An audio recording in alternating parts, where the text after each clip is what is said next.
Coming to you live from my apartment, it's Rob Has a Podcast. And now here's the guy who stumbles over each and every one of life's hurdles. I am Rob Cesternino, and here we are tonight on with our esteemed panel for our recap of the Celebrity Big Brother 2019 finale. And congratulations to Tamar Braxton, the unanimous winner of Celebrity Big Brother, sweeping every one of the jury votes. Our entire LFC, all hands on deck here tonight to talk about this. First, let me say hello. Melissa Denny, how are you? I'm doing great. I felt like we were leading towards Ricky win, following past season's precedent. I made a joke that landed like a lead balloon on Twitter. Usually the jury gets it wrong. See, I've been careful now. I labeled a sarcasm joke. Hashtag sarcasm, hashtag Everyone joke. was like, Melissa, are we watching the same show? You think Ricky's going to win? I was like, okay. All right, everyone. Okay. All right. Let's get the reaction at this hour. Taryn Armstrong is here. Yes, Tamar Giesling. I got to say, I was very sad when Candy left. And from that point forward, I was just like, I need Candy to have something. I was hoping for the Tamar win. I was thinking prior to this that Ricky might have it, but leading up to the episode, there was some social media liking that was going on that made me think Tamar was going to be the favorite. And she just blew through that. She crushed those jury questions like nobody's business. I still think that we should have gotten more than like 3 questions. Because that would have been fun, but overall, it was a slaughter. Talk about slaughterhouse. But it would have been fun to continue the slaughter. Oh, they were the people in the corner were like, cut him, it's over. It's over. Julie literally was just like, okay, so bring him a body bag. It's like, whoa. There's 9 jurors. We got 3 questions. You didn't need them. It was an open and shut case tonight. Brent Walgamont. How you doing, Rob? How you doing? Good. I am so happy right now. Just like I called it from the very beginning.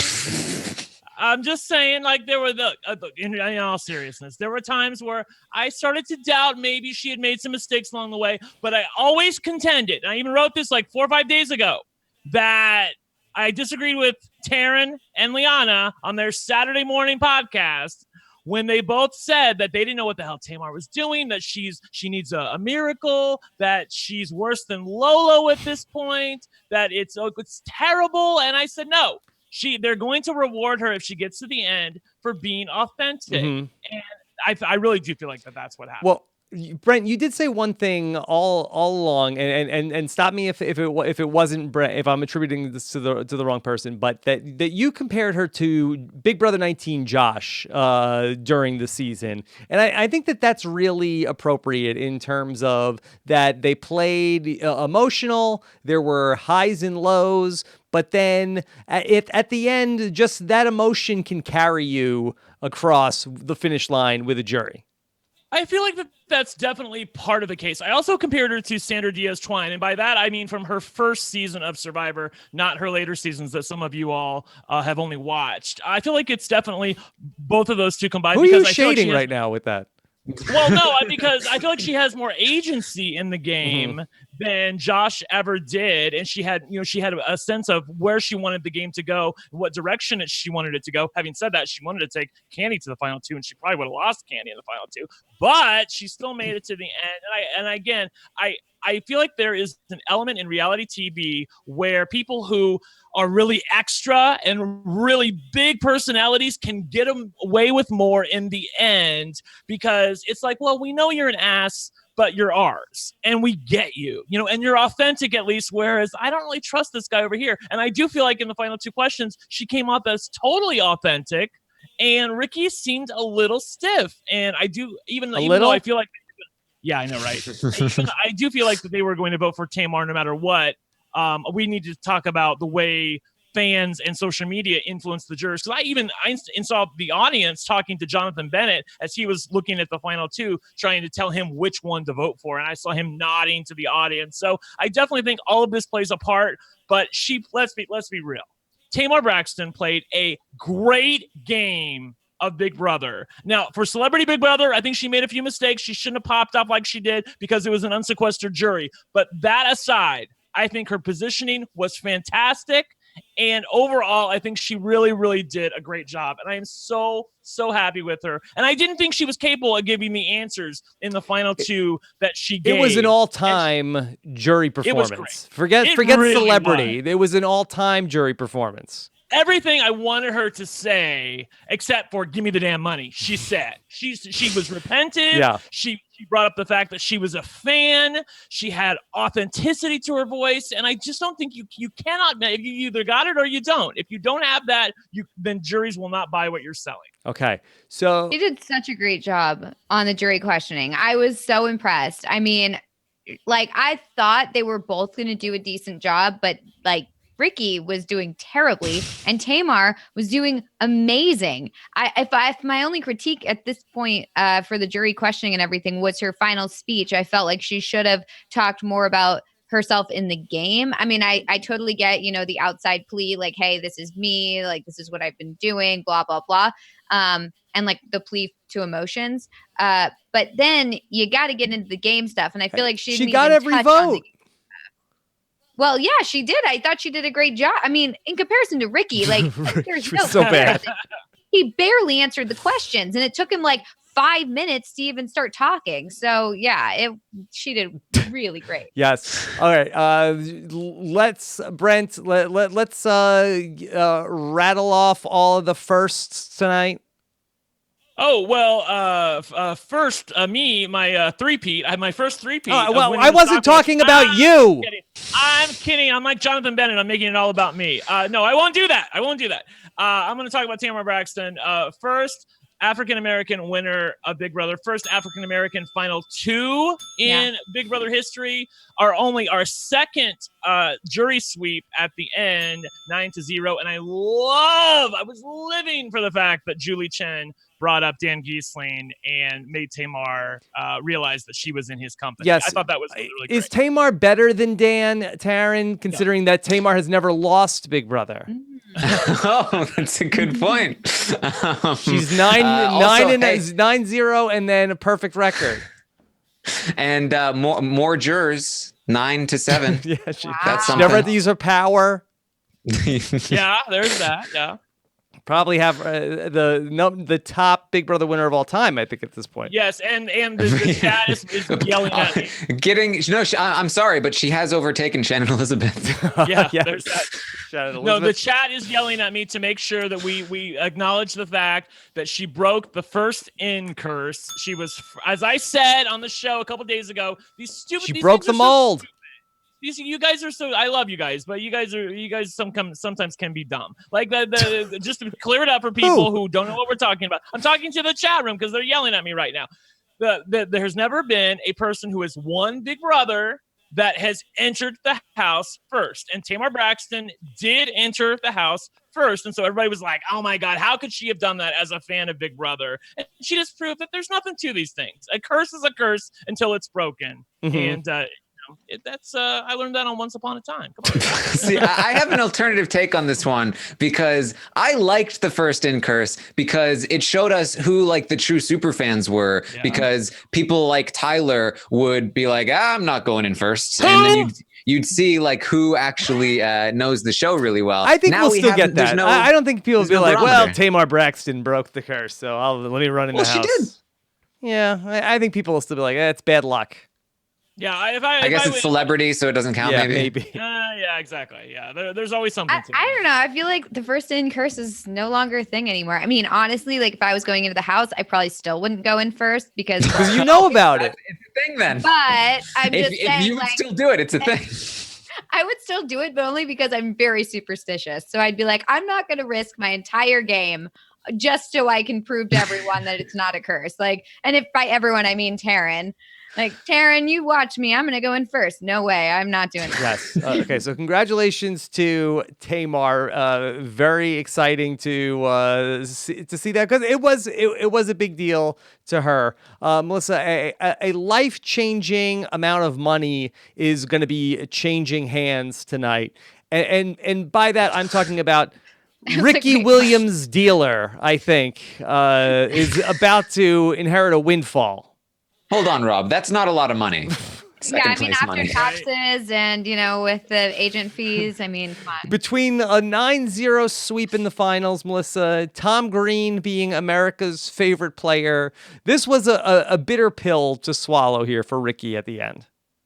Yeah, probably. And also, it was all his own doing, too, it seems. Yeah. Because, he had 2 opportunities to get the right people out in order to put him in the best position to win, and he didn't do it. So, I mean, he only has to blame himself. It's not like someone else took him to the final and then, this is where the votes all fell. It was all on him. He won both HOHs. Yeah. So. Hey, Melissa, I'm not about counting votes. I'm about rewarding who's loyal to me. So, Lolo did not promise me that she would take me to the final 2, and that's really all it comes down to. Make no mistake, Taryn, I mean, like you called it on Twitter. That was a big deal to Ricky. Yeah. I mean, Lolo's like the reason Ricky Williams doesn't win Big Brother, I feel like, is because Lolo Jones decides not to agree to Ricky to take him to the final 2. Like, if she does that, then I think there's a chance in hell that he actually takes Lolo to the final 2 and wins. Okay, well let's talk through Ricky's night here. As it ultimately it's clear it's Tamar's night, but I think that Ricky is a big part of this story because he's the person who's deciding who goes home.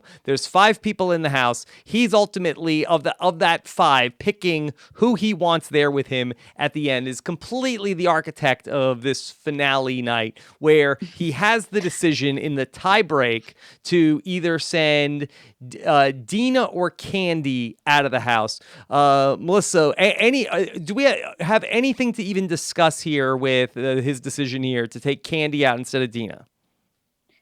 I think he would have won against Dina more than he would have won against Candy. So I think overall that was a better choice for him. I just want to make sure we're all on the same page. He makes the right call here at 5. Yeah, he made the right call by far. I mean, like, Rob, seriously, Dina in the Final 4 HOH competition, it was like one of those, it was like a Rise of the Planet of the Apes where, like, the monkeys are before the serum and they're picking up the paddles randomly. Like, guys, the ape? I don't know. Hell if I know.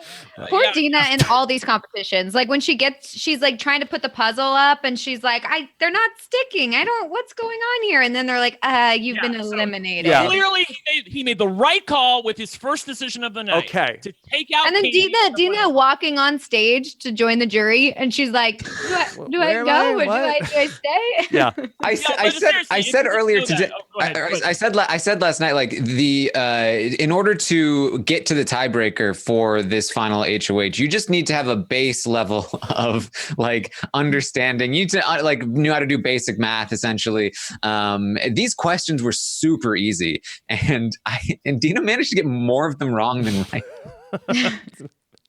Improbable, but she did it. Okay, so now we get to the tie-break question, and it's between Ricky and Tamar. And the question is, it's a kind of a confusing question. How many minutes? Again, we love to come down to like this. How many hours was it in between the first celebrity Big Brother announcement about the mooch to the one that nobody heard during the double eviction? And the answer was like 400 something. Ricky says 150. Tamar, Brent, on a great night for Tamar, has 15. It was 15 hours in between when Mooch left and the double eviction. Wow, time just goes. Time you flies. lose all sense of time in the Big Brother house. Look, the question. It's been a long day. The question was wonky. Even I didn't understand it totally at home. I was like, maybe how many days she thought? Yeah, I think she wrote down the days and forgot to multiply it by 24. I knew offhand that the season was like, 21, 22 days long, and that was about the 2/3 point. So you knew it was about 14, 15 days. and she's a smart girl. She knew all the other questions. She knows what's going on in the house. She's been keeping track. I think she just made a little boo-boo there and forgot to multiply. And luckily, Maybe she was throwing it and just trying not to go over. yeah, that's an argument. I don't think she did that though. I think she wanted the power in her hands. The season was 28 days. He left day 6, so it wasn't that close to days either. So maybe it wasn't that. I'm not sure. No. Well, we're like Taryn. It was like when the first entertainment. But I think 15 is a pretty good answer. Between Mooch is on day 6, and then 15 days later is day 21. See, you didn't even understand the question. Oh my God. Look, all I know is that once again, this proves that the stupid math tiebreakers are stupid. Not great. That's not great. The first one was day 6. The second one was like day 25. Yeah. Okay. All right. Well, 15 is not a terrible answer for how many days later. I'm just. Yeah, Terrence, what answer would you put, huh? I don't think she was thinking days, because it would have been a lot more than 15, and I think she knew that. All right, let's not get hung up on this. Okay, so Ricky now has the chance of that. What two people do I want to knock out of the game? And the way that they do this, I go back to Mark McGrath the other night, who came in the house like came in third on the. Did he say he came in third because he was the second person to get knocked out by the HOH? I think yes. I think they do it that way too. I think. Yeah. Or maybe they call it. It's a tie for third place. Switch the seats and everything. That was so bizarre. It's very ticky tack. Okay. Yeah. That being said, so all right, so easy one. Okay, knocks out Dina. Okay. She's out, and so I think most people, based on the reaction from the audience, are thinking, okay, Ricky has the layup here to take Lolo. He's been with Lolo the whole way. He ends up taking Tamar. Okay, Taryn, could we talk through the thinking here on Ricky Williams?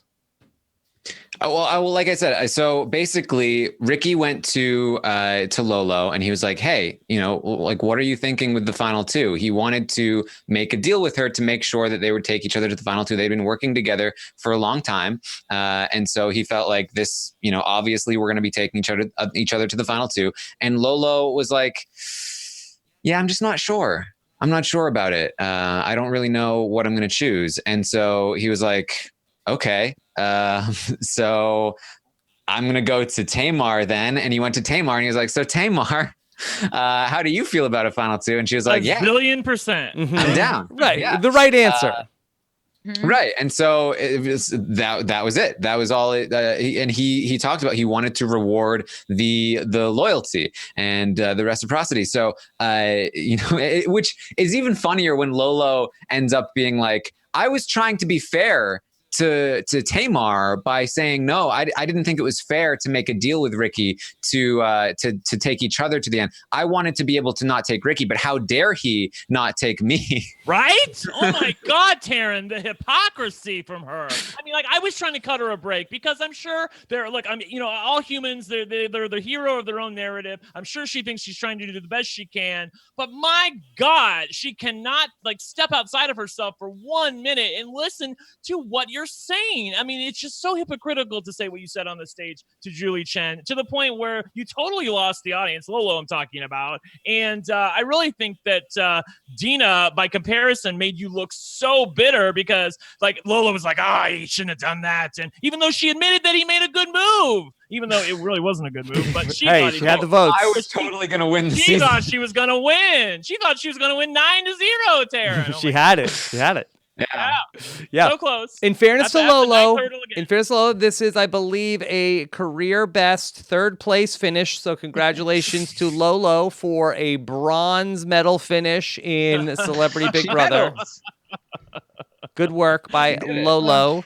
I actually looked it up because I didn't even trust her when I was listening to the podcast tonight. I'm like, was she really that close to a medal at the Olympics? And actually, she kind of was. She actually clipped the hurdle at the very end. Yes, that's why she said so it would stumble over the hurdles. Oh my God, I actually replayed it because I wanted to watch it. Also, that was not a hurdle competition. The whole time it was like, of course you're gonna give Lolo the hurdles. I told you, Taryn. Taryn, I agreed with you. I know you. Yeah. I know you agree. I was like, okay, what are these hurdles? And it was literally the farthest thing from hurdles. Like you can't run over those. And In jump over Tamar's those. mind, maybe she thought that Lolo was like skipping across the laser beams. Just like In in fairness and to out. Tamar, I do think that being a hurdler like helps you be able to like have body Yeah, awareness. she's of, like, she's okay, tall. She has well, long legs, so she yeah, could probably okay. step over a lot of them. So, look, she did win. She did win her fair share of the veto competitions, Lolo. So, so there's that. So, yeah, Ricky then takes Tamar to the end. Brent, was he thinking that Tamar had lost the jury? I think that he was thinking that Lolo might have won the jury. I think, Lolo made it clear that she needed the money. He was always working with Lolo, so I don't think he ever saw her nasty side and didn't really view her the way the audience view her and maybe some of the jurors viewed her. I think that he thought that Tamar was an easier win because she was extra as you know what, and look, I really do believe this. Taryn noted it earlier that he wanted to reward loyalty. I do think that was a part of his thinking. Like I'm sure in his mind, he should have won. So he's like, well, of the two of these people, they're probably about similar. Maybe Lolo is a harder beat, but I definitely want to reward Tamar for being loyal to me because that's what's important to him. So I think that's an aspect of what he was thinking all along. I think don't even think he was thinking about like winning by the end. Yeah. I think he was kind of just like, I'm just going to reward loyalty and I'm just going to get to the end. And essentially it's all going to play out as it's going to play out. But I don't think he was really like strategizing and thinking who's going to get the most votes and who can he beat and anything like that. I really think he was, if he was really thinking strategically, then he would have taken Dina along. So well, I think he was genuinely upset with Lolo that she wouldn't promise to take him to the end. And he wanted to punish that while rewarding Tamar for saying she would. Yep. And I think that when he says, I'm not about counting votes. I think he was genuine about that. And, it turned out he didn't have to count any votes because he didn't get any. Okay, let's just talk through Harsh, real Darren. quick. I don't want to spend a ton of time on this, but Ricky versus Lolo, if we could. Okay, Taryn, have you done the math on this? I mean, I have no idea.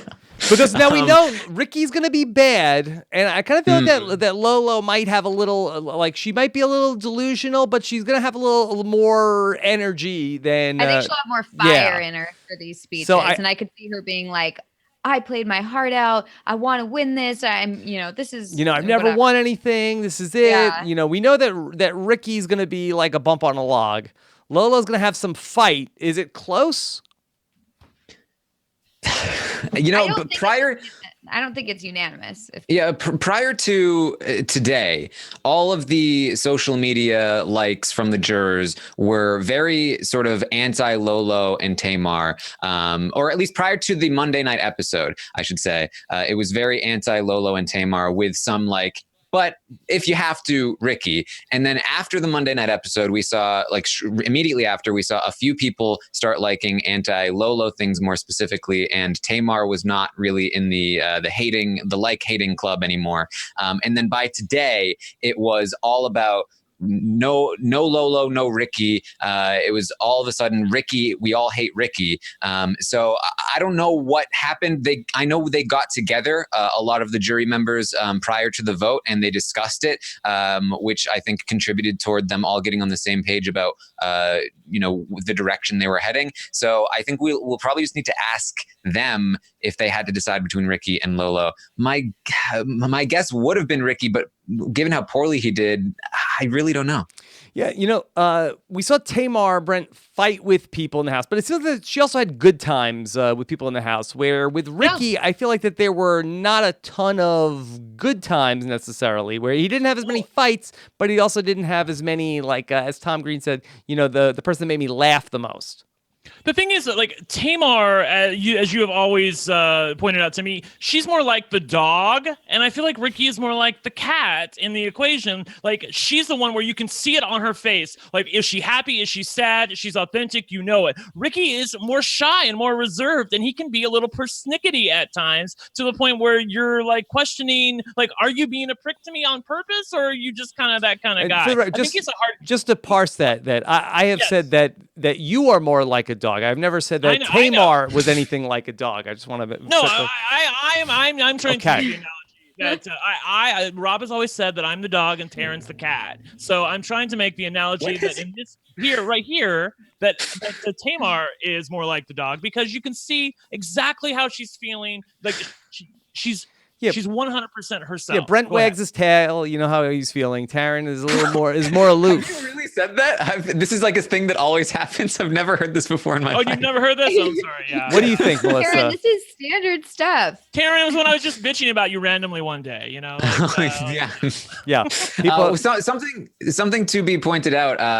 Ariel on Twitter, she does the diary room counts for the show, and sent me along the. Oh yes, thank you. Something important to note, I think, is that Tamar had the most diary rooms across the whole season with 90 total, and Ricky had less than half of that. And so, if we're looking at Ricky and Lolo, if we're saying that diary rooms probably matter at least to some degree, since they are watching the show, Lolo had about 50% more diary rooms than Ricky. So that potentially could point toward maybe one of the reasons why they were so anti-Ricky is because they never even saw him on the show. They just heard about all of the worst parts from the feeds and never saw any good stuff from the show. Not that Lolo had good stuff on the show, as opposed to Tamar, so maybe that wouldn't have mattered, but something to look at. Well, just to be clear, I have an opinion on this. I think Lolo beats Ricky at the end. Based on what I know now, based on the way Ricky behaved and the way I think Lolo would have behaved, I think that she would have gotten the votes. I think that they would have voted for her. I think there was an element of her that they would have felt sorry for, that she really needed the money. I don't think Ricky would have given them a reason to vote for him. And I think Lolo would have made a push for herself. So I think Lolo wins. It's not unanimous, but I do think she gets 5 votes. I think it would have been close. I think it would have been close for sure. Melissa, I feel like that this jury was almost like voting blocks, where I feel like that we had Jonathan, Lochte, and Joey. That was a block. They were probably gonna vote the same. And then you had the Tom and Cato voting block, and then the people that just came out of the house. It seemed like that they were sort of at least comparing notes in the end. So when we look at that, I think that that's very important to follow, and I think that would have been interesting to see in Ricky versus Lolo. Especially like the Tom and Cato. How would they have done? One of the things that stuck out in my head, the way that Ricky Williams smiled when he voted against Tom Green, Taryn. I feel like that was, to me, that if I'm Tom Green, I look at that and I say, I have to get back at Ricky somehow. I mean, I guess so. It was by the grace of me, you're here. I'm not going to give it to you twice. I'm not going to take you off the block and then also award you the victory. I see that. I mean, I think that he could have found reasons for all of the people there to have that line of reasoning. I think that the voting blocks combined. I think that I saw a lot of pictures with Jonathan in his group with Tom and Cato. They were taking a lot of pictures together and talking about, hey, we're deciding our jury vote. What do you guys think? And so I think all 5 of them were going to be a block together no matter what. So I think that's important to look at. And then, heading into the finals, I think that's I would probably put my money on Lolo. I think so close, just like the hurdle. But it's because of her own mistakes too. If she would have said what she needed to say, like Rob, it was shades of Christmas from Big Brother 19, getting all the way to the end and then saying like, just stop playing the game. It was like insanity. Like, you come all of this way. Like, all you have to do is say one more thing. Lolo was in love with somebody in the final 2? Huh? No. Sorry. Well, it's an old joke. Sorry. Okay. She was in love with the Alliance. Yes, the Alliance. Yes. Thought of the Alliance. One of my favorite moments of the night tonight, Brent, was when that they talked to Jonathan, and then again they don't seem to care for him, and then Julie said, and then once Jonathan was gone, then it was really all about Lochte and Joey Lawrence, that bromance that they had, and Jonathan was like, hey, but I was, and then the camera just like slowly like crops him out of the shot. I need to see a gif of that. I need to see a gif of Jonathan. I need to see a gif of that too, by the way. I got Caddy Jargon on Twitter and Umberto from our group were living for the fact that they just cut Jonathan out totally, that they couldn't stand it. Cut Jonathan out. That's enough of I him. know, I'm telling you, we really like Caddy said on Twitter, we really dodged a bullet that he was evicted during the first week. Zoom in. I'm telling you. All right, get him out of the shot. Also, Ryan Lochte saying, Julie saying, like, I'm sure it seems like you made a lot of lifelong friends. And he's like, yeah, absolutely. I made so many lifelong friends. I made 2 lifelong friends. I know, right? What about us? And he's still kept saying these two. And everyone was like, hey. Which is exactly how he played the game, by the way. That's exactly how he played the game, was all about him and Lochte. To a lesser extent, Joey. Like he couldn't get outside of his own head. Anyway, Taryn, was there one person that you were most surprised that Ricky did not get their vote? Natalie surprised me because I was expecting her to vote for Ricky, but I think the problem was that Lolo was so pissed that she got cut, right. And I think that Natalie also got very upset that Ricky would cut Lolo, and so I think that she switched her vote at the last minute. To me, yes. Melissa, I was surprised Lochte didn't throw Ricky a vote here. And I feel like that he just got peer pressured by Jonathan and Joey to vote for Tamar. I felt like that, athlete to athlete, I was surprised.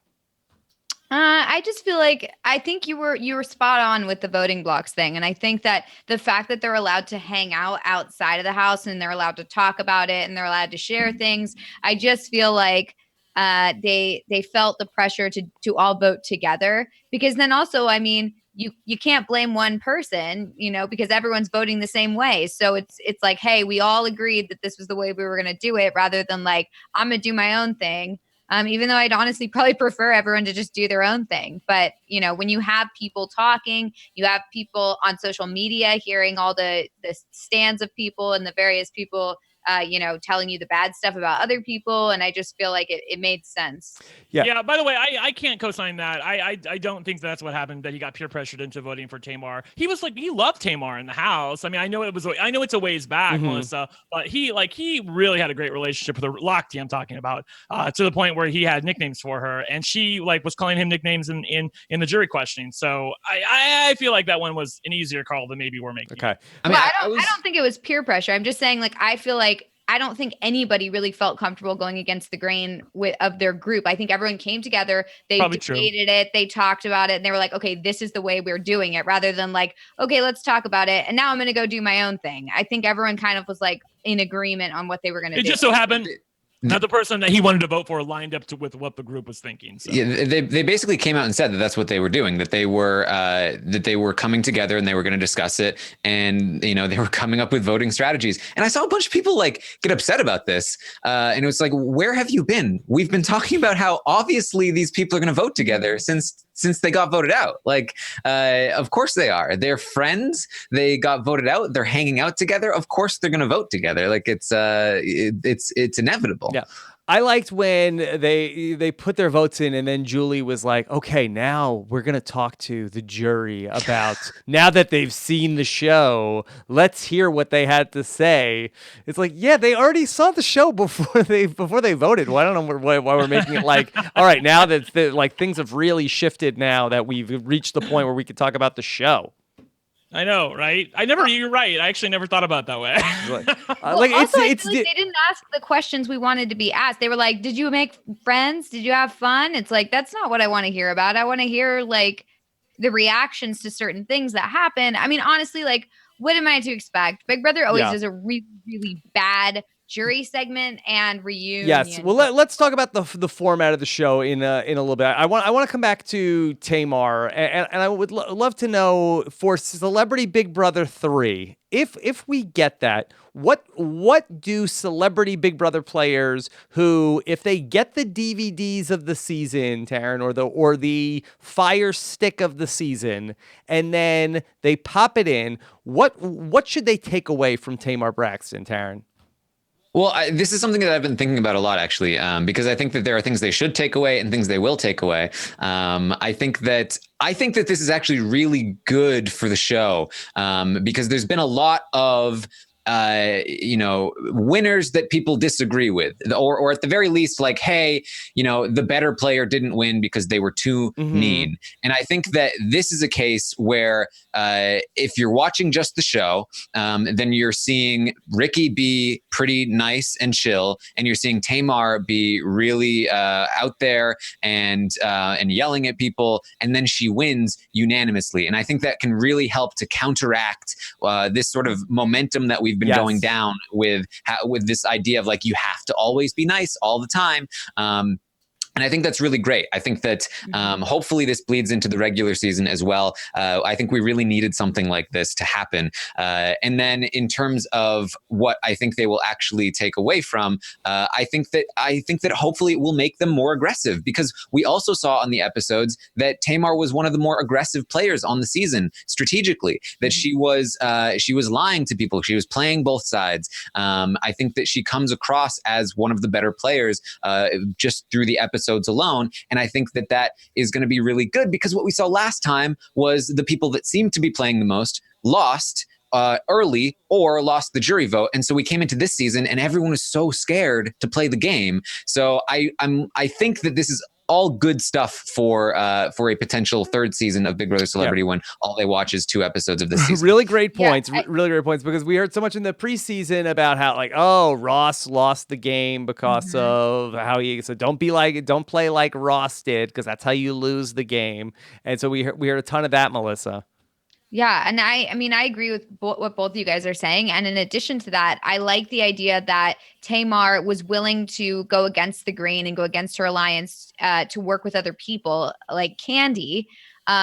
Because in these past seasons, we've seen a lot of, once you join an alliance, like you better stick with it. And that's your team for the whole time. And nobody flip flops, because the second you go to another side or you work with other outside people, you get knocked off. So it's nice to see that you can win the game and you can work in between alliances. And I think that that'll be good for future seasons for sure. Yeah, by the way, Philippe in the chat says, be fun like Tamar and be upfront and not backstabbing like No Licky. I have a theory in Big Brother that you are allowed to backstab like one time, but when you get to the point where you're backstabbing like, and jumping from alliance to alliance to alliance, like No Licky did for like the first 3 to 4 eviction cycles of Celebrity Big Brother, you're to the point where no one likes you, and I don't think you can recover much of that in the end. So I do feel like in a way that you can play aggressive like Tamar did, but she also, as Melissa notes, she freelanced, and I do think that also gained her points with people to the point where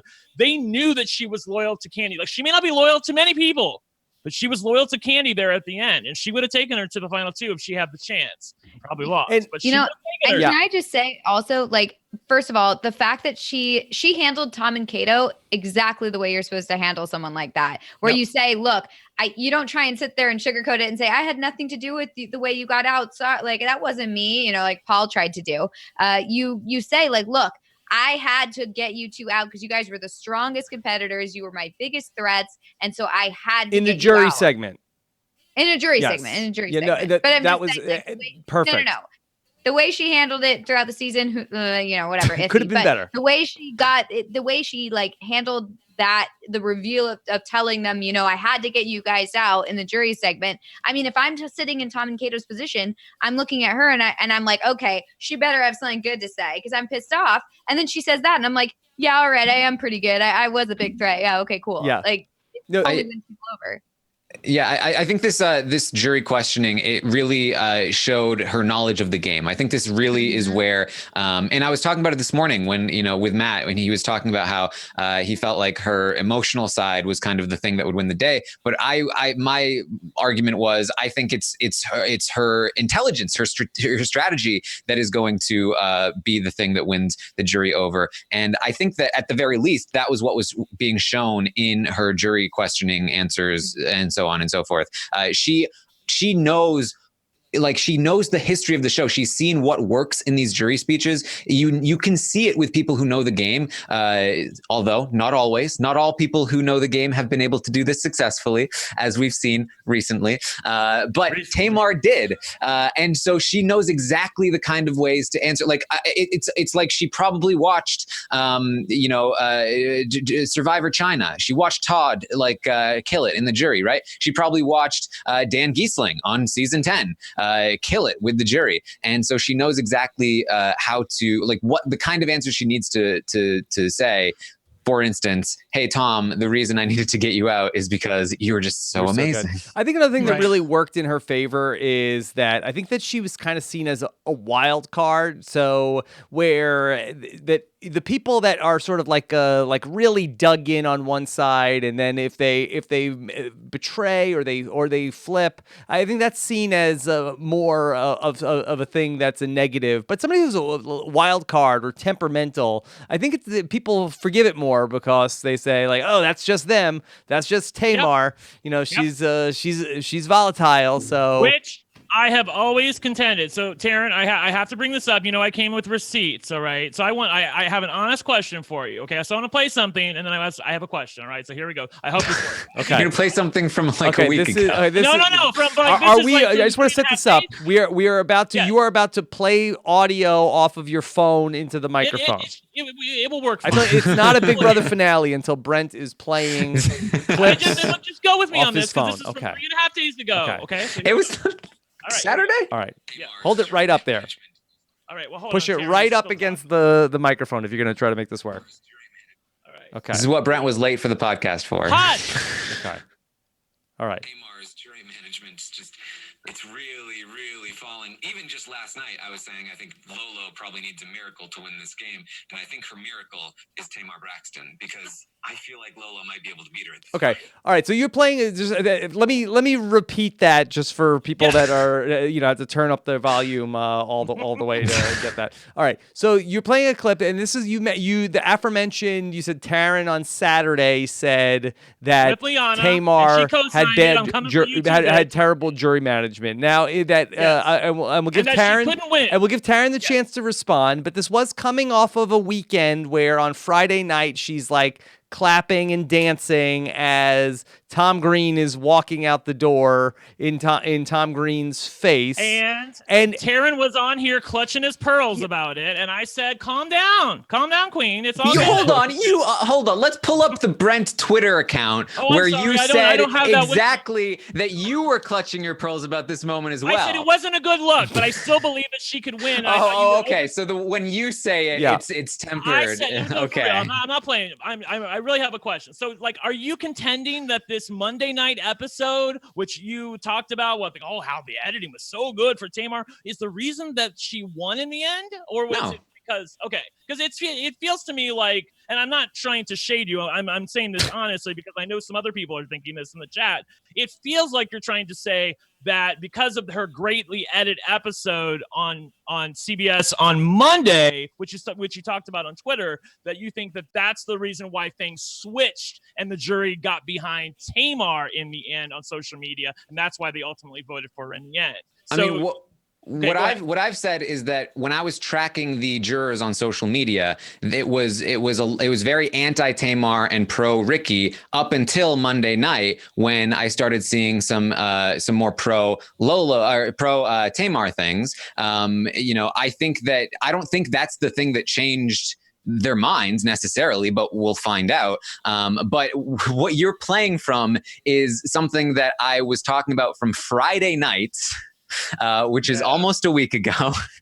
And 5 days. I completely I had completely changed my mind the very next day. Well, and we talked about it on the roundtable last night, and we had talked about some other things before, and I've changed my mind since then. You were in agreement with me at the time, and yes, I was hyperbolic, but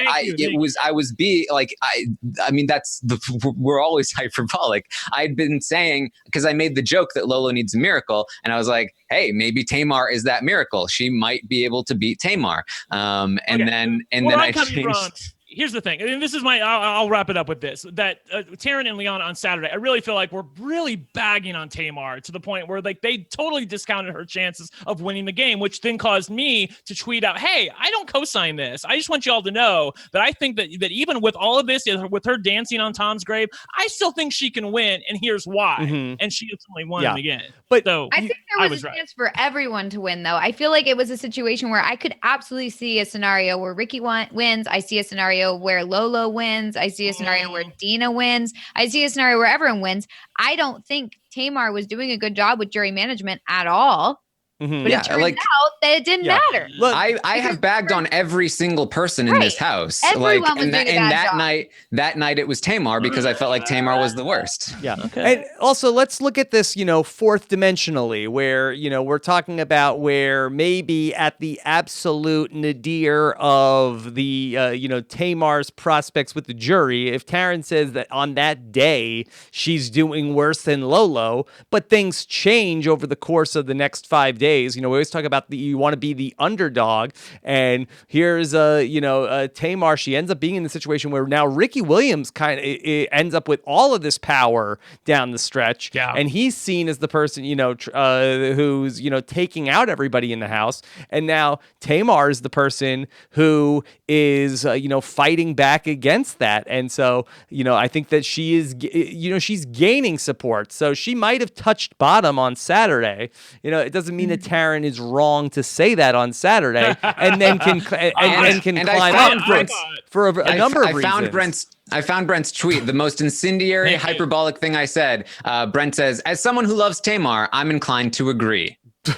I think that's taken out of context. I don't remember that. But let's look. Taken out of context. That wasn't Find me. it.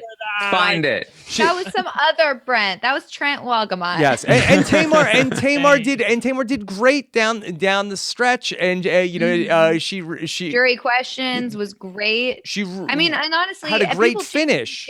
day. Like Lolo, for example, I thought she was doing terribly with jury management. Then we start seeing all those tweets and stuff, and I'm like, oh, okay, maybe she is doing a good job with jury management. Then she gets called out for potentially not being her. Yeah.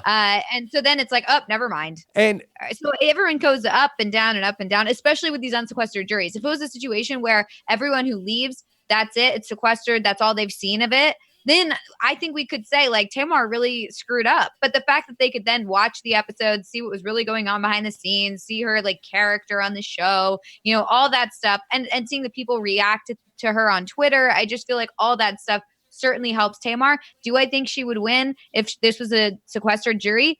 I don't know. Maybe not. Yes. But we don't need to She know. does.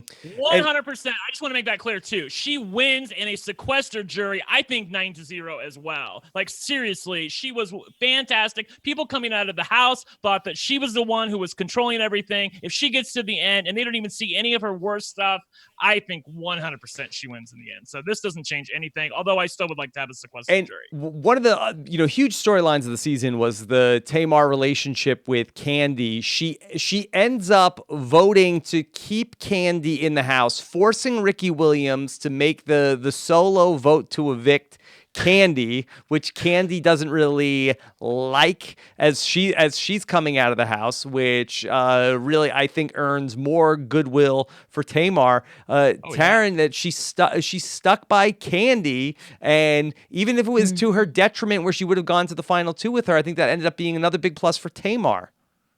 Oh, for sure. And Ricky's speech to evict Candy was not. It was just, I vote to evict Candy.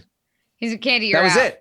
The Candy, I don't think we've ever had something that brutal. It was like that moment in like the really realistic movies where somebody just gets shot in the head and you're just like, what? No, that was too fast. It was supposed to have a dramatic build. I'm not ready for this. Yeah, he had to give it up to her. Like I hate it when people go on and on in their speeches, but he needed to say something like 10-15 seconds. They're like, hey Candy, you're awesome. I'm so proud of you. I cannot beat you in the end, and I cannot give anybody else a chance to take you to the end. So I have to evict you here. So say anything like that. Honestly, I feel like if it's even if it's a situation where you think you can beat them, I feel, or even if you don't think they played a very good game, I think the best way to win jury votes is to be like, look, you're a great competitor. I don't know if I can beat you. I think I needed to get you out. Like that's all you need to say. Even if you're like, I think I can win. I think you just say it. Yeah. The correct way to do it is to cue it up so you don't hold them in suspense. You get up there and you say, Candy, I'm really sorry. I love you so much. Blah, blah, blah, blah, blah, blah, blah, blah, blah. Give her some time to,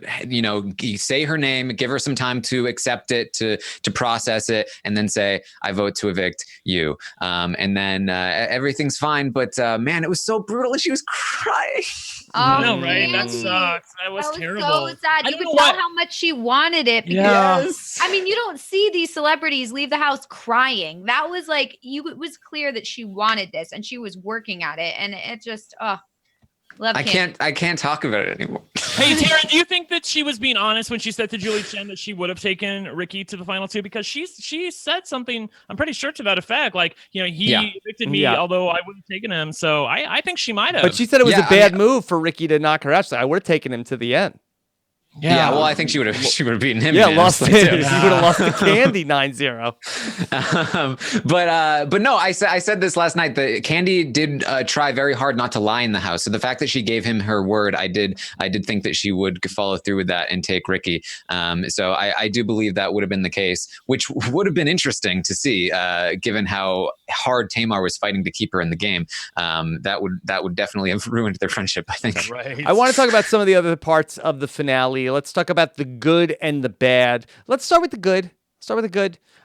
We had some fun comps tonight, Brent. Fun comps. Yes, I enjoyed them. I still think that the final HOH is a little too easy, but these are celebrities, so you know what? I'd rather them get more answers right than wrong, and even then, some people had problems with it. So really fun. I thought the veto competition was great. Again, not hurdles. I had actually forgotten that they hadn't showed the final 5 HOH yet. Yeah. Like to me, that was like a week ago. So right, that one was fine. The veto competition. We've seen that one before. Yeah, the veto competition was fun. That was something that we had really seen before. I think we've seen not lasers since Big Brother 3. Big Brother 3. Marcellus, yes. Check out the documentary. I think we said, Taryn, that should be they should do that again. We said this is the only good competition on the whole season. They should bring it back. And look what happened. They listened. Yeah, it looked really good. But we had Dina crawling under the lasers, which I loved, followed immediately by Tamar doing the scream when the slow pan that was great. fall into the lasers. This is my favorite competition of the whole season. Yeah, that was really fun. And then the little mini celebrities, that was so funny with the little kids. I thought I smiled at that. Like I knew they were trying to make me smile, and yet I didn't really smile. And it worked. And it worked, exactly. I will also say the good, I think Tamar Braxton, when I don't think we talked about this. We talked about the fact that she gave it up to Tom and Kato, like, hey, I couldn't beat you. But then they said, what do you regret? And she said something I did not think she was capable of saying. She didn't like own her behavior, but she said, I think I was too emotional in the house. And I let it get the best of me sometimes. And I'm like, I feel like the heavens opened up. And I was like, oh my God, thank you so much for saying that. Because I needed you to say that if I was a juror, like to own some of your extraness and say, that was probably I'd like to have that one back. And she did. And I was so happy. I didn't think she was capable of doing it. To be honest. I don't want to be hyperbolic here, but have we ever seen on any of these shows one person so great with the jury and the person they're next to so bad with the jury questioning? Like, have we ever had two? I feel like Andy and Big Brother 15. And Gina Marie. Oh, yeah. But that's like... that's it's pretty good. That's a good one. That's a good one. I mean, like, as far as the questions go, and here's the thing, too. They were really open-ended questions. They weren't anything specific. And then we need to keep this in mind next year, Taryn, when we're thinking about, like, who's going to win at the end. Because none of these jurors, I thought if they came at Tamar, that she was going to let them have it. I thought if they came at her, that she was going to get defensive. But none of the questions were specific. It was just like, what was your best move? What did you regret? What are you proud of? Things like that. So I think in that kind of a format, it really rewards the person with the biggest personality. Right. Well, because again, it's they have to prepare them ahead of time. They're not allowed to just ask a random question. Dumb, and I'm gonna say that every time. And they went in with 5 people still in the game, so it couldn't even remotely be specific. But but Ricky was so bad, and Tamar was so good in terms of how they answering the questions, and you Yes. always want to put the person that's asking you a question, they're asking it for a reason, and you want to give an answer that sort of like is what they want to hear, or at least has to do with them. Ricky was asked the question of, by Natalie Eva Marie, what was your biggest regret in the house? And he said, not winning the slaughterhouse competition. That was so Which was dumb. like, what? Who's that impressing? Who's that impressing? Oh, like you're campaigning for a vote that you already have, maybe. Oh my gosh. It was perfectly represented who Ricky is, because he's a very he has social anxiety. He's a very introspective guy, and that's why he thinks so deeply about so many things, and also has trouble getting that across to other people. So his answers were very introspective. They were all about him and like what he was thinking and how he was operating in the house, whereas Tamar's answers were all about the jury and how she related to them. He was telling his own story, and she was telling the story of the jury. Yeah, and which is the exercise. That really makes yes. Right. Well, I wish Tamar had done a little bit of better job explaining. Oh my God, Melissa! Look, I'm allowed to say it. 9-0. I wish she had done a little bit better explaining her game to the jury during these times, but she did a perfect job playing to the jury. Like, I like to see people really like own their game and understand like what made them get to that point. So when they're asked like, what was your best move, you can actually like, I don't feel like she or Ricky answered what was your best move or what was your worst move or whatever in an accurate way, in which I thought was their best or worst move. And instead they kind of just said random things, but then like played to the jury. And I thought that Tamar did a great job of playing to the jury, which is so important. Yeah, so I want to talk about that question. So Tom Green asks you, what was the best move that you guys I thought he threw away his card. And he didn't even look at it. And so Ricky Williams says his best move in the game was not freaking out the time that he was on the block, which I thought was the worst possible answer, because it's almost like that, hey, by the grace of Tom Green, Ricky Williams stayed in the game. Ricky Williams is claiming ownership of that move, Taryn, by it was Ricky Williams not freaking out was why Tom Green used the veto to save him that time? Exactly. And again, it's focused on him and his internal and taking workings. away from Tom, who's asking this question. Yes.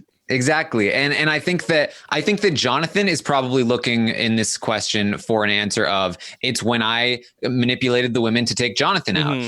And I think that Tom is looking for something involving him. Like, it's, we had a great battle, Tom, and you were the one that was magnanimous enough to let me, get through. And that's really, that's what won me the game. It's your move to keep me in the game. Something along those lines is probably what Tom was looking for. Yeah, I really wanted him to Rob to bring up, as Taryn says, like, I wanted Ricky to talk about the Jonathan move, the getting the girls to switch over and backstab Locke. That was his best move. He could have gotten all 3 of those votes maybe if he would have owned his stuff there, and he just like. It was just it was terrible, guys. It really was. And then also we had Tom asked the same question to Tamar. What was your best move in the game? And that's when she says to Tom, my best move was taking out the 2 people that were going to win the game. It was Tom and Kato, as we've talked about. But it was on his question, which again, shades of Todd with Jean Robert, shades of Malcolm with Cochran in Survivor Caramoan, and to do that, it was really such a solid, great move. So I can't speak highly enough about the jury performance. It was really great, to the point where I know I shaded her earlier in the podcast for agreeing with Taryn about Tamar's chances, but Liana was on Twitter going, so Tamar is absolutely killing these questions. Ricky is also there. Yeah. And, in fairness to Ricky, he's a guy that suffered from, anxiety and now he's on live television answering questions with people that are mad at him. Probably not his ideal circumstance, where Tamar is a TV host. She's way better at this than Ricky Williams is. Well, another mistake to not take the professional athlete in Lolo. Yeah. I do want to say in watching Ricky throughout the season and being somebody that was impressed by his gameplay and disappointed in his social game, I actually did appreciate his final speech and sort of explaining who he is and sort of owning the fact that he has a lot of faults and saying like, you know, I am just kind of a shy, nerdy guy that has issues with this, and you know, people are imperfect. And I did appreciate that. Obviously, this is not the time for it.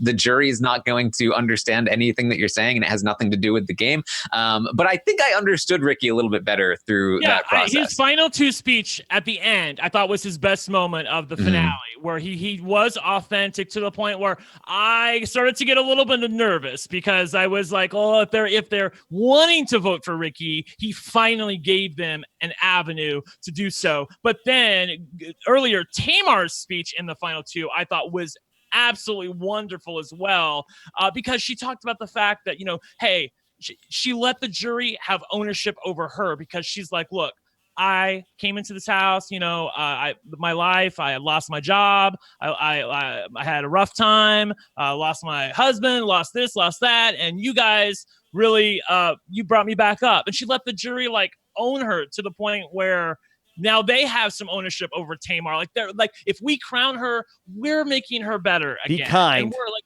her son. Yes, exactly. So I really feel like she just nailed it all the way around. Yeah. I feel like she must watch Survivor, because this is something that's happened a lot on Survivor lately, where the jury speeches, they always have the sort of like, hey, these are the problems I've gone through in my life. It's like the Sophie moment. Like, yeah, it's like the last like 5 seasons of Survivor, ever since Jeremy, I think it's all about like the big story behind who you are and the hardships you've gone through. And we don't usually see that on Big Brother, but I think Tamar kind of brought it here. So I'll be interested to see if she watches Survivor. Okay.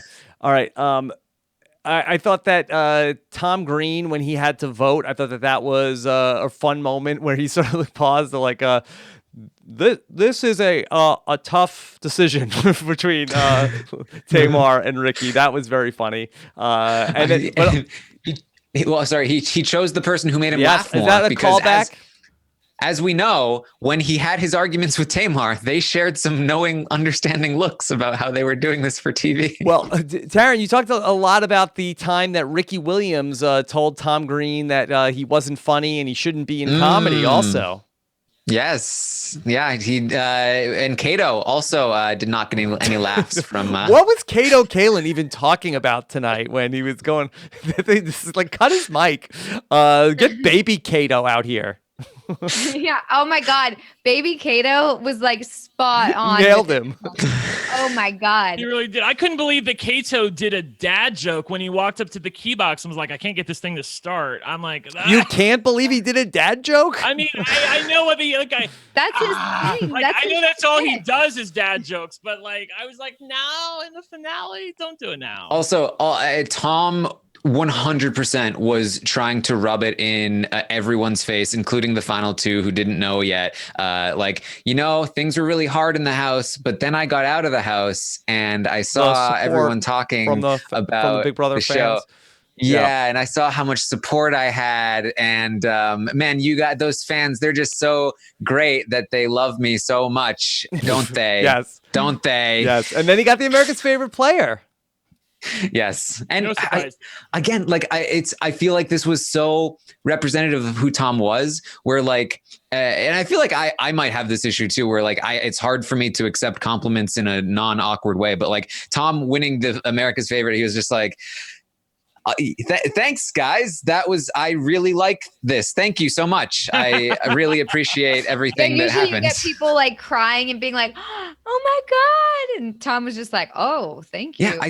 Tom is all about tell, don't show, because he just says his emotions. And that's part of what was an issue in the house. It's like, is this guy being serious with me? Because he's saying these things. Is he mocking me? Like, what's he saying? Yeah.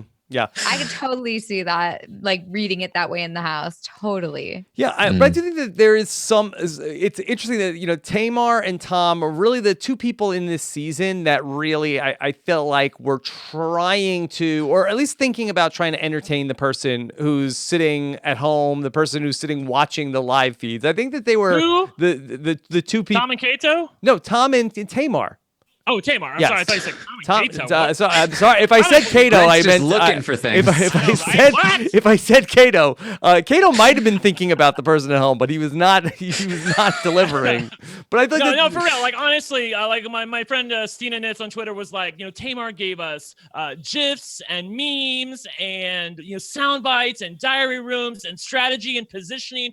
What more do we want in a Big Brother 2 winner? I'm a Big Brother winner. I'm so happy with this win. I'm like, it's just like Christmas. It's not often I get what I want on reality TV, Rob. I do think you're onto something though, Rob, in terms of giving the producers what they want in terms of being in the diary room, getting a lot of diary rooms on the episodes, being an entertaining presence. Ricky was the complete opposite with that. Like Ricky was not in the episodes. He was not giving the producers what they want. Lolo was entertaining, but unintentionally, and she often pissed the producers off. Yep. I think that it does, like the edit matters a lot on Big Brother Celebrity. Both in terms of the celebrities watching and then the fans reacting, because the edit is very influential to the fans. Even the live feeders are influenced by the edit quite a lot. And so it makes a difference. And if you're not able to give a good, entertaining, confessional, be fun in the house, then I do think you're going to have a much harder time winning the season. Okay. Yeah, there was also a lot of talk of everyone saying, who do we want to represent our season? And I think that if they watch the episode and they're seeing some entertaining person, who's really telling the narrative of the show, and then you see someone in the background who's really not a part of it, you want that person who's telling the narrative to be the person who represents their show. And these people know TV, they know entertainment, they know what the narrative should be, and so that totally influences how they vote in the end. And Well, Ricky, on the other hand, like he doesn't know TV to the point where he's getting half the diary rooms of someone like Tamar. He's so quiet in the diary room. I think the only way someone like Ricky wins at the end is if he's up against a really caustic personality, someone like Lolo, although as we looked at things, like he may not even have been able to beat her, but because it's with Ricky, it's just he's so shy and it's all about himself and he's so introspective, as Darren notes, and like he's so small by comparison, and I don't feel like that can be rewarded unless you just outright hate the other person in the final two. Could you expand on that? What do you mean he's so small?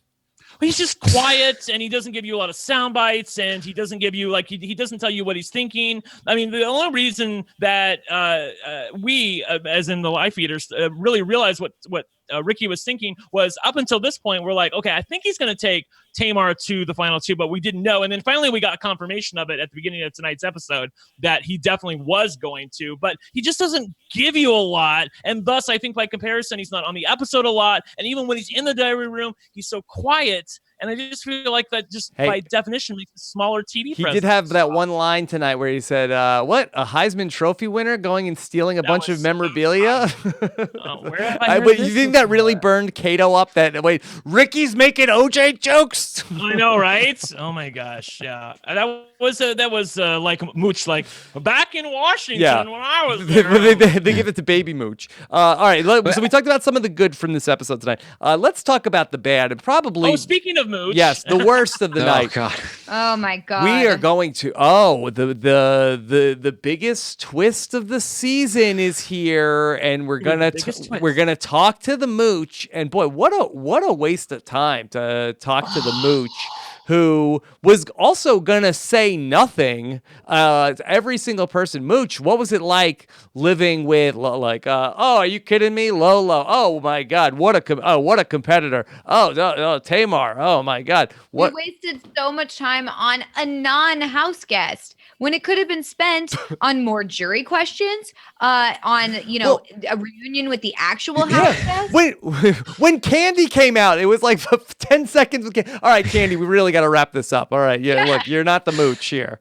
This reminded me, you know, like on Survivor when Jeff Probst brings up like a fan and does like a short little interview with a fan. This was like if they took that fan, stuck them on the stage, did a 10-minute interview with them, asked them about Trump, and then put them sitting next to the jury and had them sit next to the jury when the jury was talking about things. And they're just sitting there awkwardly like they don't belong because they don't. But for some reason they're on the stage, and it was just weird. Yeah. Like I literally, I'm at home and I'm making notes on my notepad, okay? And then Mooch comes on the show and gives like these non-answers to the point where I am actually bored, and I am so frustrated with the finale where I'm just like, you know, like what are they doing here? Like what is this? I felt like we were watching CNN when all of a sudden Julie comes back at him like, well, what about Elizabeth Warren? Well, no, Julie then pivots. She's like, it's like, oh my God, like what am I watching? I was about to be like, oh shoot, I need to change the channel. I'm on the wrong I saw that, and this went over like a lead balloon on Twitter.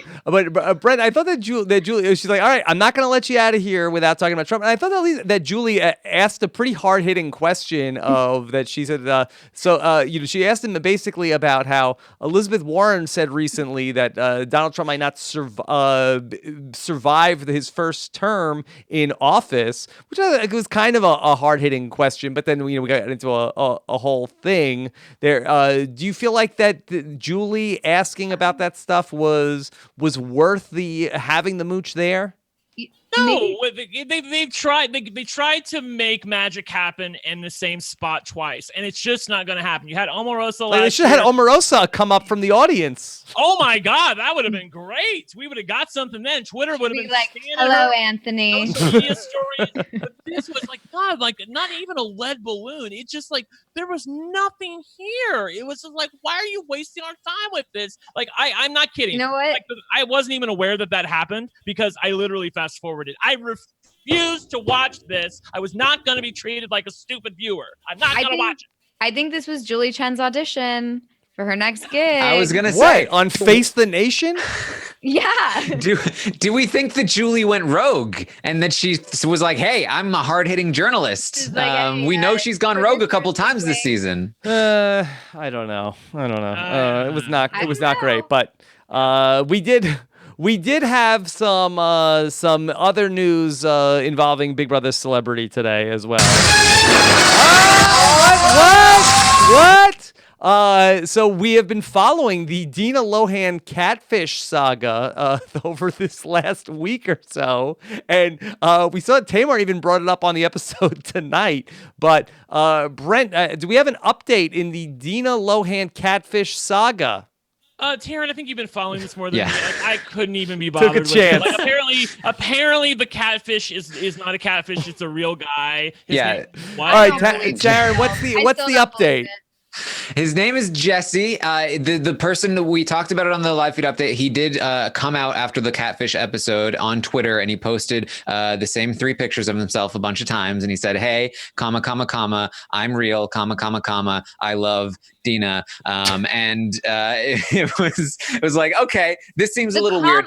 The commas are let's chill on the commas, dude. I did see, I did some more research. I did find him on Facebook, and he had a lot more pictures on Facebook. So I was kind of in the camp of like, this is either a real person or he's very good at catfishing. But it's possible that he's a real person, but he's not the person that's talking to Dina Lohan. So he's like some guy. So here's the update. Yes. So what has happened is that Nev, I believe is his name. Neve. Right? Sorry, I didn't watch the show. From the catfishing show on MTV, he was all over this after the episode aired. He's like, I want to find Dina's catfish. Of course he was. And so he has tweeted out that he has in fact found the guy. His name is Jesse. More details to be coming soon. He said he teased that the story is actually pretty crazy. There were also some articles about I believe Michael Lohan. I don't really know who he is in relation to Dina. He talked to him on the phone for a while. Yes. He got in contact with Jesse, talked to him on the phone, and Jesse said that he had spoken with Lindsay on the phone a couple of times. So he was hurt when Lindsay tweeted out, Dina, stop with the weird catfish stuff. He was like, but I've talked to you on the phone, Lindsay. Sorry. You know what? Dad. I don't know. Sorry, I still Dad. don't believe it.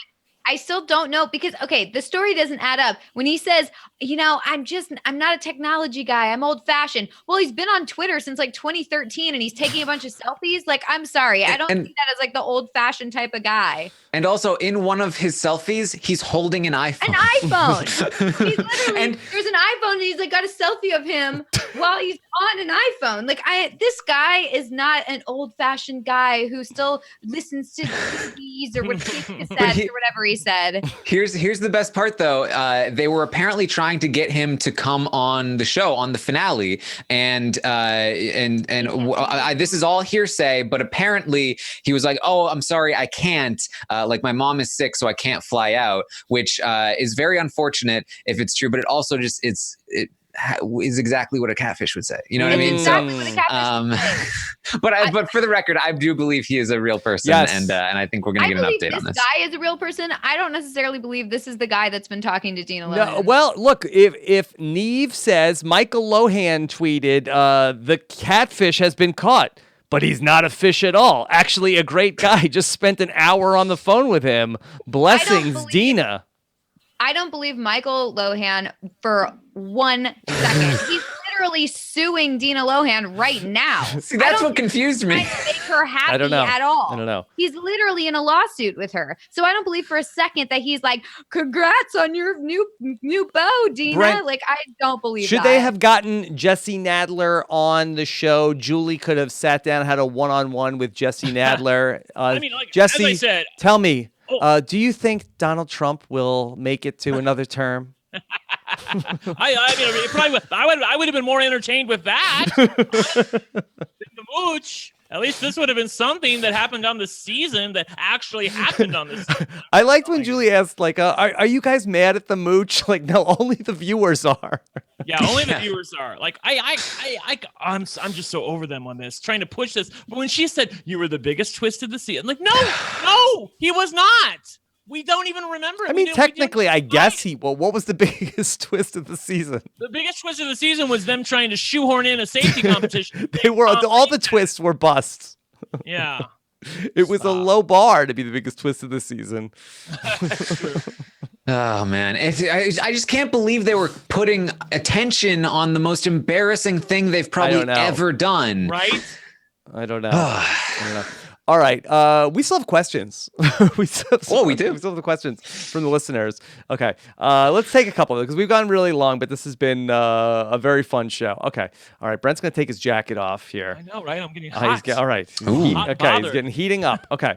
Let's take some questions. Gwen says, do we really believe that Jonathan knew who Ryan was before the season? Yeah.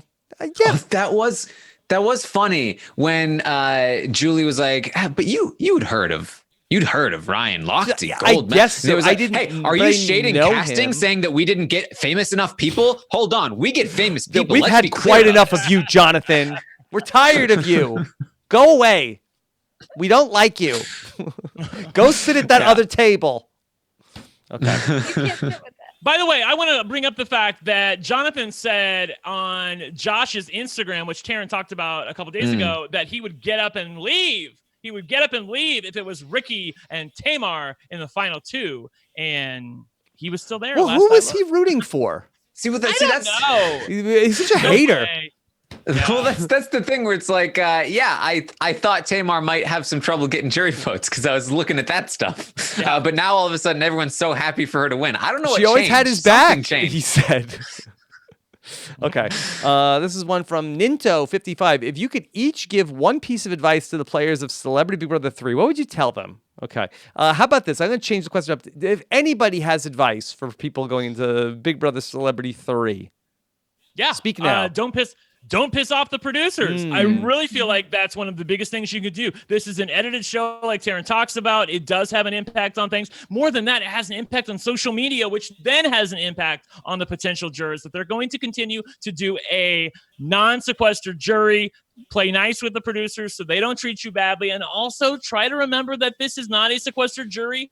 And, if you're like of the 100% of things that you're going to say, maybe say like 80% of them, leave like the 20% of the most caustic stuff Because if Tamar never does the dancing on Tom Green's grave and saying something like, "Oh, he threatened me," if she leaves out like those two things, I think we easily would have predicted, or Taryn would have easily predicted Tamar win at the end. I always did myself. Oh, of course you always did, Mr. I'm inclined to agree. But I have an idea for a future Celebrity Big Brother house guest, if they are listening to this podcast, as I know all of them are, that what they should do is after a house guest is evicted, they should trash talk that house guest around other house guests and be like, you know what? I don't care if they watch the feeds. I don't care if they watch back the episodes. I just hate that person, so on and so forth. And then go into a room alone and be like, hey, that is all gameplay. I'm just trying to get them to take me to the final two. You know I love you. I'm sorry that I said those things. The only problem with that strategy is what happens if the cameras are not on you. What happens if they Steve Moses I you? like it's like they're only on you when you're with everyone else, and then the second you get by yourself, it's like, oops. Taryn, I like what you were saying. That ties in on the update. That ties into don't piss off the producers. With that's hiring a social media manager to then clean up your dirty work. Yes, definitely.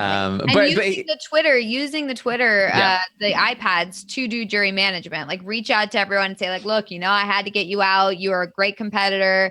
All that sort of stuff. I think also what's important is leave the negativity out. I just feel like, this season was not so fun to watch. And I think a lot of it had to do with the fact that it was so overly negative. Whereas the first Big Brother Celebrity was so fun because I felt like everyone, at the end of the day, everyone got along and could have fun together. And there wasn't this like, oh, he bullied me. Oh, I'm going to trash talk someone in a room as much as there was this season. Yeah, but that wasn't really in the show too much outside of that one conversation with Tamar and Tom Green. And I think that the season will age well based on how fun Tamar was as the winner. Yeah. And if anybody goes back and watches it, like, these 12 or 13 episodes, I think that it's an easy watch. Tamar's really fun. She goes on to win. Nobody's rewatching the live feeds of it. So the most unlikable things about the season are all going to, I think, fade more and more from the memory with time. And I think the things that were fun about the season, I think, are the things that will be remembered moving forward. It's like the thing we always ask, like, are you going to have a great season with a so-so or icky winner? Would you rather have a great season with a so-so winner? Yeah, or would you rather have a so-so season with a great winner? Like BB19, and I hated it, but then we got a great ambassador at the end for the show to the point where I was screaming for him. Yes. I was saying on the roundtable last night that I was rooting for Tamar after Candy because I think that a Tamar win would elevate the season a lot more than anybody else winning the season, and I think it has, and I think that it will, and no, this was not the most fun season to watch throughout. But I do think that this win, like I said, I think it means a lot of good things for the show moving forward. And I think it means a lot of good things to remember this season by, because Tamar is such a fun winner and a fun character on the show. So I was very sad that Candy lost, but I was very pleased with the Tamar win. Just to be clear, I'm not comparing this season to Big Brother 19. So people in the chat are coming for me. This was not Big Brother 19. These people were playing. They all wanted to win. Well, most of them wanted to win. They really wanted to get to the end of the game. They were trying to position themselves well. It's just that some of the negativity got to a point where it wasn't fun to watch as a live feeder at times, and that's what we do. So it was a little rough to watch. But overall, given how hard everybody played and the great winner we have at the end, to me, I think it's like a fine wine, like what Rob says. It's going to age well. Okay, let's go talk about Marietta. How awesome is it that Tom Green, a Canadian, won America's favorite? So congratulations, Tom Green. But I think he earned it. Yeah, Canadians have 100% average on being America's favorite when they go on the show.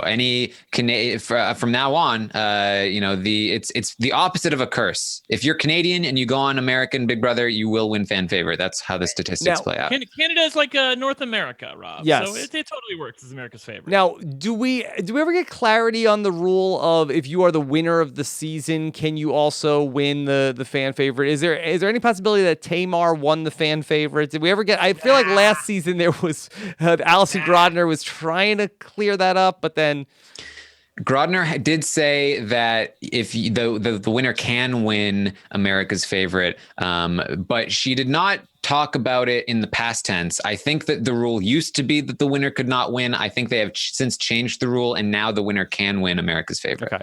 All right. Yeah, I think if Tom Green had gotten to the end and he would have won the show, I think he would have won America's favorite as well. Yeah. So, yeah, I really, it's whatever the producers want to do. Okay. Let's be honest. All right. Was there anyone Ricky could have won against? Anthony Scaramucci. Yeah. Natalie like, Eva Marie. This is going to sound like a hot take, but based on the way she acted throughout the finale and this season, I think he has a fighting chance against Dina. Not that he would ever take her to the end, but Dina was such a vacant stare of a person on the stage and didn't know what she was doing, didn't know what she was talking about. Like her final are you really gonna reward her as the winner? But Ricky wasn't good though at the end, so you would have had two people sort of meandering. So it goes down to then Lolo's already pissed. People that Tom and Kato. I feel like Dina does even worse with the final speeches. If Dina wins and takes Ricky, that's what needs to happen. I feel like the five guys are locked in on Dina. I think Tom and Kato 100% go Dina. I think Jonathan 100% goes Dina. I think Ryan goes with Jonathan. I think Joey goes with Jonathan, and Candy is 100% for Dina as well. I think so. I think that's 6 completely locked votes for Dina. So I think Lolo was his better shot. Whether or not he would have won, we'll find out. Okay. Megan wants to know, can we talk about Lolo's face when Tom won? I wasn't keyed in on that. Did anybody see that? I did not either. See, again, they had a close-up of Tom's face.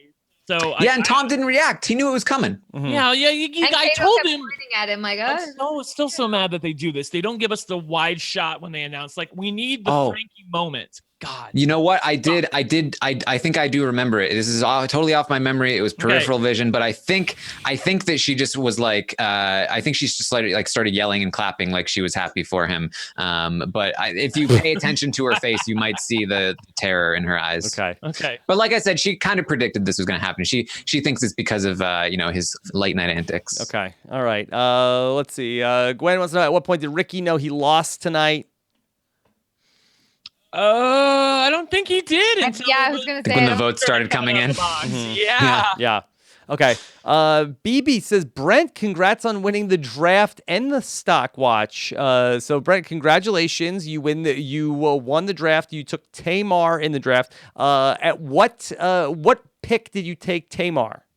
I took her with my first pick. It was the 4th pick overall, but my first pick overall, I picked Tamar Braxton. At the time, there was a lot of consternation on Twitter that she might have quit the game. I was saying, yes. Remember that? I had wanted to pick her, and then because her video with Ika was missing. Yes. Was it Vegas? Exactly. Was it real Vegas for sure? That was the Tamar. She slammed the door on. Vegas said that she had a rough time in sequester. A breakdown. Yeah. And then Twitter thought she quit. Anyway, I took her with my first pick, and then I also won the stock watch. Taryn once named his team Somebody Please Stop Me. You are not there yet, Brent. That was after 10 wins in a row. You're at 3. Big Brother last season. 6 things in a row. No, 6 things in a row. All right. Big Brother last season. I had Stacey. You don't even have a streak going. What are you talking about? Melissa's the most recent Big Brother draft winner. Big Brother winner. You won? What'd you win? I won Casey. I won the stock watch. Down left and right. Yeah. I'm sorry. Yes, I won. Let's go. Paris right. I got Paris right. Stop me. I'm too powerful. I remember. I got 5 out of 6. Don't let him have his moment. Yes, let me have my moment. Goddamn. Okay. Did you say that you won 3 things though this season, Brent? Well, no, I won the draft and the stock watch. Then I won the stock watch last season. You saw old things. The stock watch in Big Brother Canada. I will say I win everything. People. This is the happiest I've ever been to lose to Brent, which is saying a lot. Yeah. Yes, and I would have been happy to lose if Candy had won the game. I don't care. I mean, I did end up having her in my draft, but I wanted her to win, and I felt like we were close. Last night when we were on the show, I was buying Candy stock left and right because I thought she was going to stay. Yeah. 2 hours later, it switched. Right after. Ricky came out of the diary room, and all of a sudden he's talking about evicting Candy, and I'm like, oh my gosh, really? I guess it wouldn't have mattered because Ricky won the final HOH, but maybe Candy would have won it, you know? Yeah, I know. Who knows? Yeah. Okay. Let's see if we have anything else. Okay. All right. Here's one. In Taryn's defense, BB says, tonight kinda, sorta was a miracle, LOL. Who would have thought that Ricky would cut Lolo so coldly, have terrible speeches, and Tomato would be so forgiving? Tara, would you say that this ended up being a miracle tonight? No, it wasn't a miracle. I think, and I would later come to say that I think Tamar is the favorite coming into this. I think that, a lot of things lined up, like Lolo not momentum is saying big. she have a final two, and Ricky winning, I think, helped the way that he cut Lolo. I think that she doesn't win she doesn't win unanimously if he doesn't cut Lolo. I think he gets at least Lolo and Natalie. So there were things that lined up for sure, but I think this was the most likely outcome after the events of the weekend happened. Yeah. What would you say was the thing that was the biggest X factor that got us to this point? Was it the jury's opinion on Tamar? Was it Tamar's performance? Was it Ricky being so bad? Was it Ricky mismanaging, taking the Jenga board apart?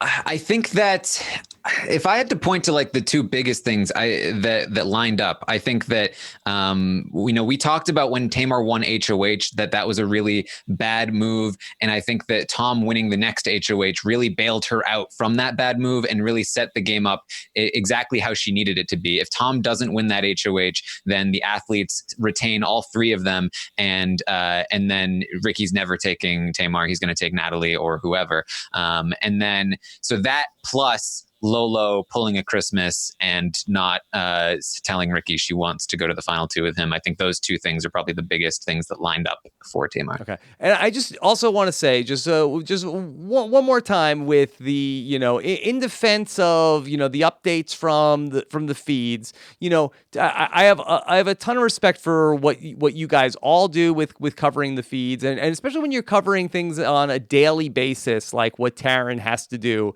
It's not an easy thing to do, and just because something is one way on a particular day doesn't mean it's necessarily going to stay that way. It's like reporting on the stock market or the weather or anything, where just because it's cold today doesn't mean it's not going to be 80 degrees tomorrow.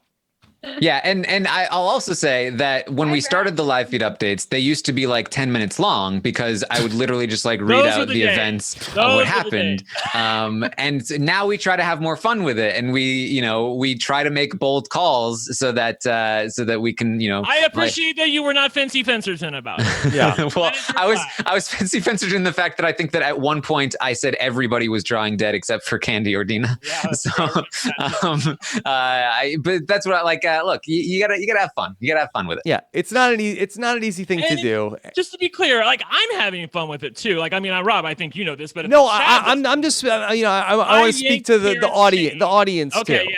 If it didn't play well, I'm sorry, but like I'm literally having fun with Taryn. Like Taryn is right, like almost all the time. So like the one or few times that he's not right, I try to like pull those so that you have to give me something. Otherwise, why am I here? Right. You're here so that when you try to pull it, I pull up the tweet where you say, well, Taryn, I'm inclined to agree. Exactly. Okay. All right. Here, why don't we end on this question? Felipe says, is this one of the most satisfying endings in recent Big Brother? As much as we rooted for Tom and for Candy, and let's be careful with we, because some people rooted for Tom and Candy, some people rooted for different people. You got to give it to Tamar Giesling for clearly being the star of the season, even to that unanimous vote at the end. No Licky's faces were priceless. And so I'm sure that there were people that are not happy with this outcome, but I feel like that based on everything that we saw, I feel like that this is the best ending of the possible endings that we had. I don't know how many people were rooting for a Ricky victory at the end. Tamar, love her or hate her, she entertained us and was a fun winner to have at the end of the season. And so I think this was the best case scenario. I think it was great, Taryn. I'm thrilled. How like to me it was overly satisfying. A Candy ending would have been wonderful, but like to me like this be like let's be real. Like Candy didn't do much for like yeah, the can first. I be honest that I'm not as high. I'll take the Tamar win over the Candy win. I mean, Candy, look, she seemed like the nicest, most respectable, sane person that was there. But if we were like, if Candy won tonight, I think I would not be as excited as I am with the Tamar win. Rob, I agree. In this like, game, you're dead to me. like Melissa, like like 2 weeks ago on the live stream on the round table, we were giving Candy like 2s and 3s because we were like is she even playing the game? Like we didn't even know what she was doing in the house. And she came alive. She came alive, but I mean, she was playing it smart by laying low, not causing drama, and not getting involved, even though people were desperately trying to drag her into the drama. She ended up being sort of like the the tallest blade of grass of the bunch. But look, I think if she had won, I think we'd be all saying, "Wow, Candy, that strategy was amazing. She laid low, just like we always say to do, and then she pulled it out." It was fine. It would have been like a nice story, but at least that Tamar, good and bad. Yeah. It was a much more fun ride with Tamar. Yes. Well, what I was going to say is I'm actually kind of conflicted. I would have loved the Candy win. However, the way that this played out, where Candy was evicted, it broke my heart to watch it. It was hard. It was emotional. But then Tamar winning was like this big excitement thing. And so I went on a roller coaster, and I kind of love when that happens. As much as I hate the feeling of the losing of the Candy, just like the fact that it evoked so much emotion in me and brought me on that roller coaster, I do think made for a better final episode than if it had been just kind of like just the pure joy of Candy winning. You have to get taken down before you can get brought back up. Okay. So this might have actually been the best outcome. Okay, give me your Amazing Race team from Celebrity Big Brother. Let's who are you putting on the Amazing Race? Candy and Tamar. No tomato. You've got the drama, you've got the friendship, you've got the storyline of two people who were enemies coming back. They would fight with each other so much. No, Natalie, Eva Marie, and Lolo. Great, like seriously, it's such a great combination because there's so many elements of it's like Odd Couple where Candy is the straight man to Tamar's hot mess. Yes, it would be so wonderful to watch. Right, with Tamar's wildness. Right, and any great like reality TV couple or pairing, they have to also fight with each other. That's key. Yeah. If they get along with each other and are always best friends, that's not that fun to watch. You need the internal conflict also. Okay. I will say I did enjoy Cody and Jessica on The Amazing Race, and because they were so nice to each other. Because I do like people being nice to each other. But if it's an Amazing Race pairing and it's just like two friends, I don't want to see two friends being nice to each other. I want to see them fight. Two friends, you want to have like a little bit of tension, but also the friendship and the fun. I think it's the couples that fight that I don't like as much. Rob, I have to say Lone Ranger in the chat has it right. I think it would probably have to be my second choice is Ross and Meta. The cousins. They're cousins. Team cousins, Rob. I'm here for it.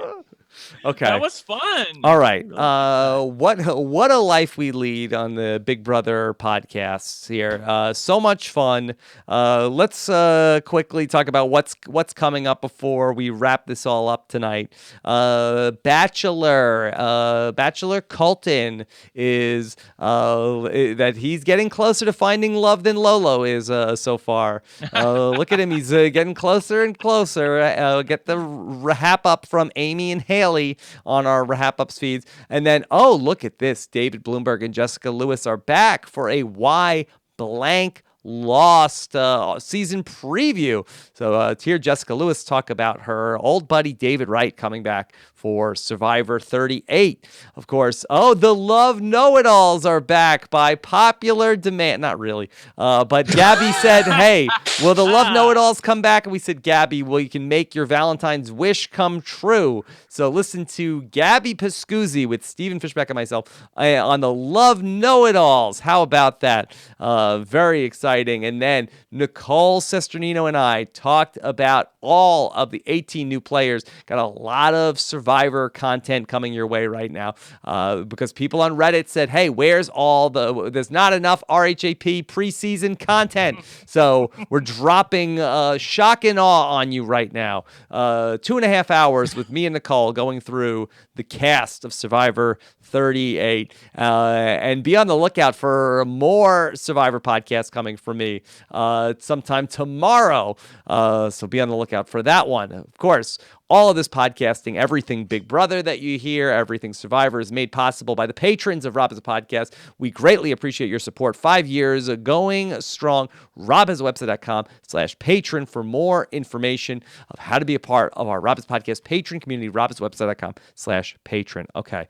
What a great job you guys did once again in this sprint, not the marathon, but the sprint of Celebrity Big Brother 2019. How do you feel at the end of the season?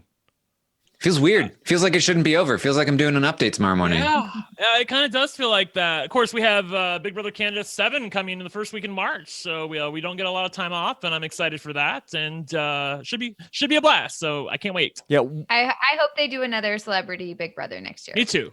And I think they will, given that look at the ratings, everything is pretty solid. So I feel moderately confident about it. Although I thought the numbers were good for BBOTT, and that went the way of the dinosaurs. Yeah. So. I would also say that they could do an all-star season with the same format. Yes, well, that would be ideal, I think, for want to take so much time if off. they wanted to do a Big Brother US All-Stars in this format of like a 3-week All-Stars, where I don't know if the great of the greats would come back for 99 days in a given summer, but they won't. Could you get the cream of the crop for 3 weeks? I think you could.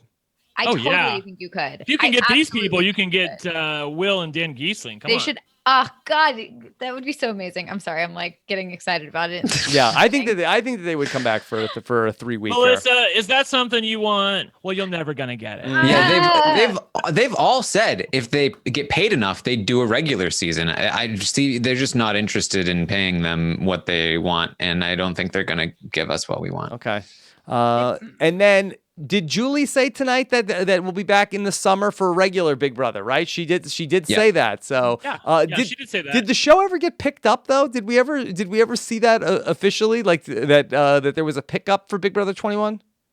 Well, there is now. Julie I felt like it did. I just remember seeing the casting call notices and stuff. Yeah. But I didn't see I don't remember seeing an actual thing that was like, hey, we got picked up. Hooray. Okay. All right. So be on the lookout for that. Big Brother Canada casting or the cast probably look for that around the 1st of March or so with the show premiering on March 7th. I am excited to say that Arissa Cox will join me to talk about the first episode of Survivor on our first feedback show during the Survivor season. Yay! So be on the lookout for that. She was on location in Fiji talking to the Survivor 38 players. If you haven't watched her interviews with everybody, of course, also check out First One Out as well with Canada. Canada knows what to do. Like, we want more Arissa Cox, and they give more it to us. Arissa Cox. Okay. Yeah. Well, they don't stop the twists.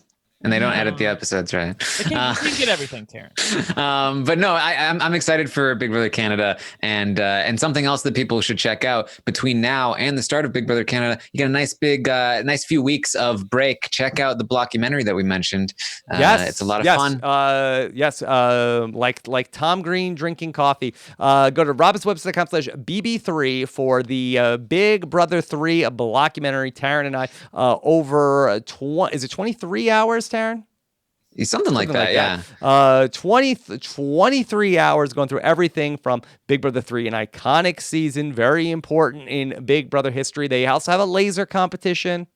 Yeah, it ties in very well because this is kind of Big Brother 3 is where it all starts. And, Big Brother Celebrity 2 is where it finally comes together, if you know what I'm talking about.